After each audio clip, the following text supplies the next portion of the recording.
Entonces, de esta manera daríamos comienzo a la segunda sesión del Seminario de Investigación Martín Cerda, una iniciativa que nace a partir de los estudiantes de posgrado de la Universidad de Chile, la Universidad de Santiago y la Universidad Católica de Valparaíso, con la respectivo apoyo y patrocinio de estas instituciones. En el primer caso, la primera conferencia fue el miércoles 24 de abril, liderada por el doctor José de la Fuente, y se llamó Salvaje Naufragio de Martín Cerda. Lo que nos corresponde ahora, ¿cierto?, es, como señalaba al principio, ir con esta segunda sesión. Para lo cual, me gustaría leer un breve texto de presentación. Luego presentaré a nuestra académica invitada y ensayista, y comenzamos entonces. El breve texto que preparé para esta sesión se llama La comunidad desarmada. Y tiene un epígrafe que dice: José, hermano, dime, ¿qué es la extranjería? ¿Escribir con bastones o clavar la bandera encima de un cerro? 1. Uno podría ensamblar por escritura que llevara un nombre el nuevo sentido común o el basural infinito de la patria nueva, citando de memoria frases de Marcel Claude, de Portavoz, de Alberto Mayol, de Giorgio Jackson, incluso de Juan Carreño. Sin embargo, la pieza central del ensamblaje sería una sentencia de Armando Uribe Arce, que diría: les diré que aquí viene gente joven que publica distintas revistas que tratan de asuntos literarios o de interés público, y aunque estas revistas, yo contaría en estos últimos 12 o 14 de ellas, son de gente con intereses similares, estos jóvenes no se conocen entre ellos, lo que demuestra hasta qué punto se disgregó la relación humana en Chile. De eso se trata.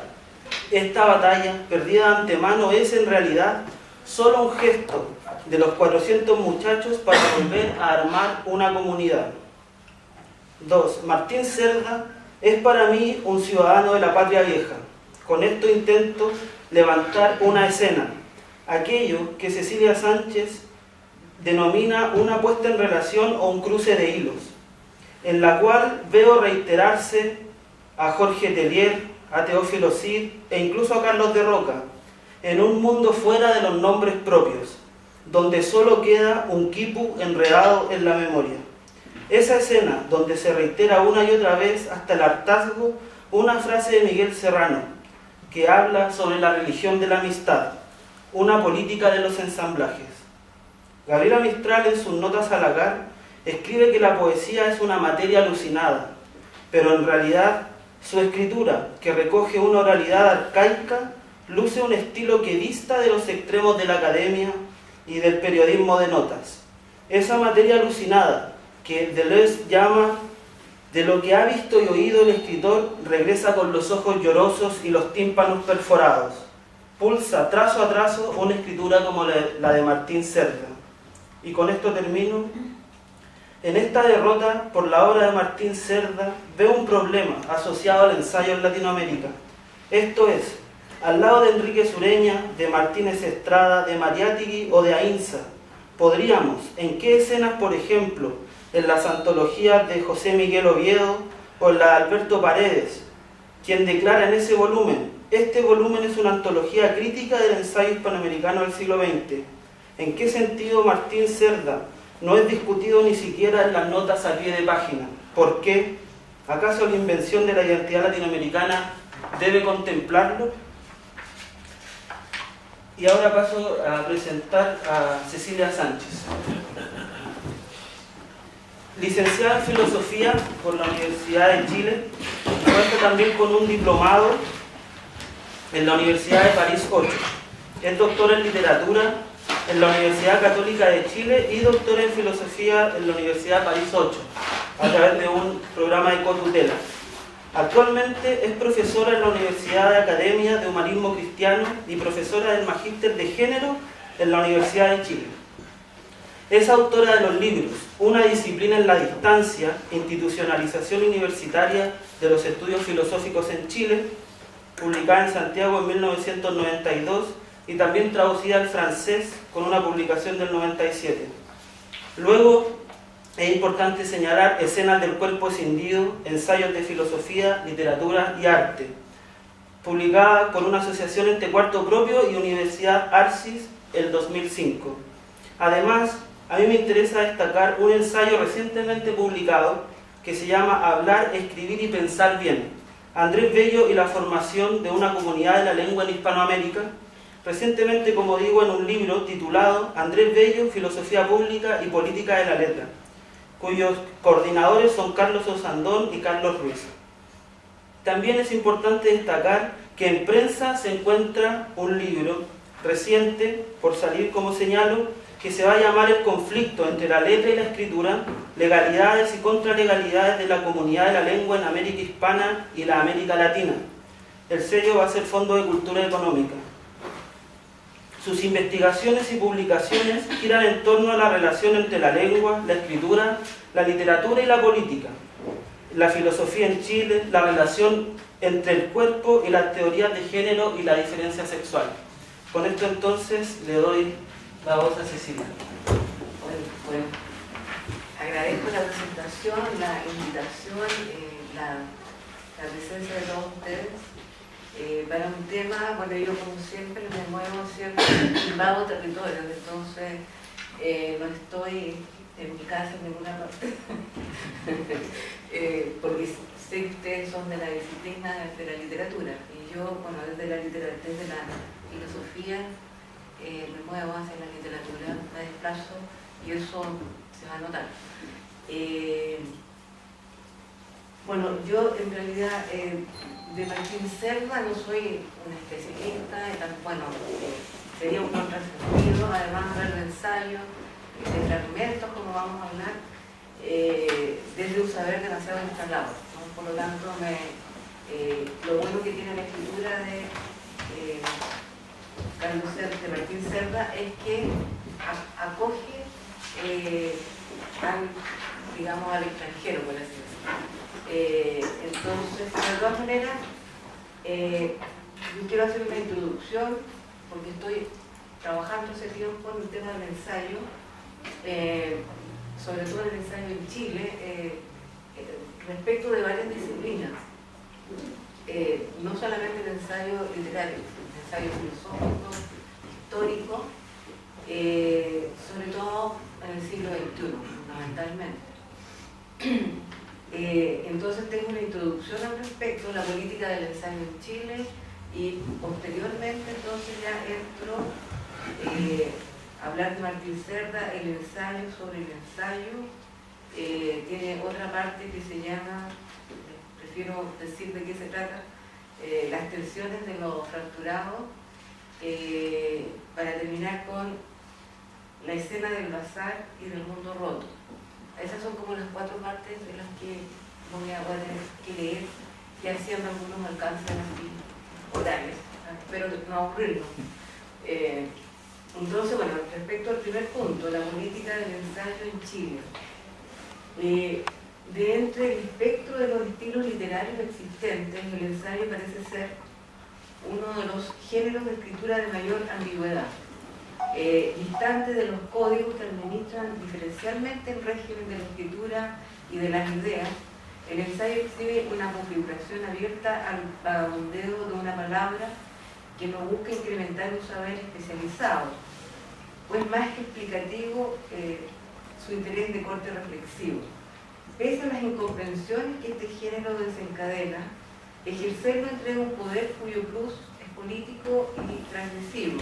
Es transgresivo en el dominio del saber, ya que el ensayista puede transitar casi sin trabas por las disciplinas establecidas al margen de las normas que la administran. A su vez, el ensayo es político, debido a que su misma marginalidad institucional amplía su poder de convocatoria a un público indisciplinado y heterogéneo. Es decir, a un público que, si bien no se encuentra en situación de paridad con el autor, como en el caso de las universidades, ¿no? Ahí me refiero a que lo que se discute en las universidades es entre pares, ¿no? Pero el ensayo inaugura como otra relación que es de conjunción. En este sentido, la relación entre autor, autora y público se establece por el hecho de estar situados frente a un mismo tipo de problema. Hay experiencias comunes sin ser necesariamente idénticas. Por lo mismo, el autor o autora escribe despojándose de la consabida neutralidad exigida por el saber institucional. A menudo el tono empleado es posicional, haciendo uso del estilo de la palabra que de suyo es escamoteado por el intelectual de corte académico y escasamente es utilizado por el político profesional en virtud de sus compromisos de partido. Me refiero al ejercicio de la opinión que despliega un punto de vista independiente, debiendo asumir todas sus consecuencias.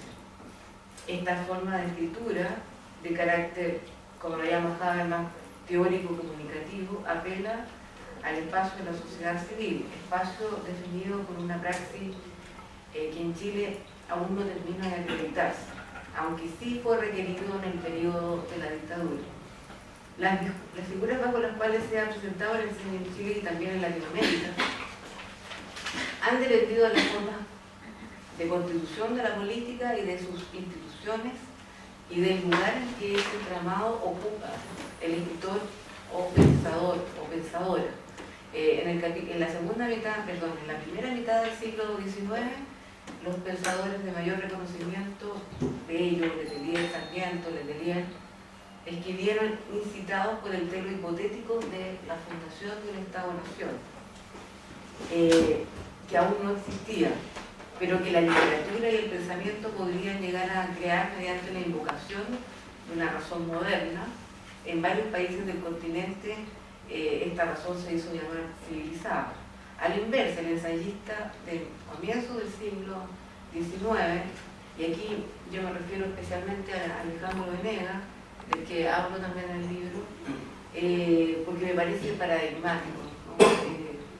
En el caso en Chile de Alejandro Venegas, quien publica Sinceridad, Chile íntimo, bajo el seudónimo de Dr.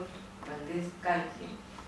Es sintomático que este libro parezca a solo 10 años del cambio de siglo y en medio de una exitista celebración del primer centenario de la República. Este pensador entonces escribe, digamos, usa este espacio de la sociedad civil y remite en primer lugar unas cartas críticas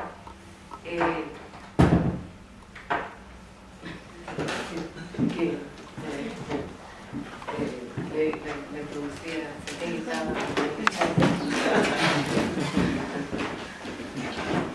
bueno, este pensador entonces hace de su escritura un acto crítico al ocupar un espacio alternativo al espacio estatal. En general a mí me interesan estos espacios de la sociedad civil, bueno, porque yo misma como casi como nací en la dictadura, digamos, no fue mi año de nacimiento, fue mi año de ingreso a la universidad, no me estoy quitando la edad. Y en ese sentido, bueno, prácticamente todo lo que hicimos fue un poco al margen de la institución. En ese momento, bueno, pude observar la situación. Por lo tanto, entonces, en el caso también del comienzo del siglo XX, en el caso de Venegas, lo he visto bien, con su cambio de nombre, con todo disfrazado para poder caracterizar lo que pasaba en Chile y sin embargo, pese a todos sus disfraces, igualmente expulsado del colegio de Talca. En los años 80 y 90 del siglo XX, el formato del ensayo es ocupado para descargar críticas contra la dictadura, testimonios y revisiones de procesos históricos. Bueno, en este contexto yo destaco el libro de Tomás Julián, Chile actual, Anatomía de un mito, y también el de Alfredo Jocelyn, El peso de la noche en nuestra frágil fortaleza histórica. Son distintos puntos de vista que yo rescato porque tienen la virtud de no ser ni estatales ni académicos, simplemente opiniones. Ahora, desde el campo de la filosofía, también yo tengo una hipótesis que en filosofía en Chile no hay más que ensayos, aunque muchos pretendan no serlo. Bueno, y ahí está el problema. Pero de los ensayistas que a mí me interesa destacar, entre el siglo XX y parte del siglo XXI, Carlos Sandón, Marcos García de la Huerta, Carlos Ruiz, Eduardo Debes, José Santos,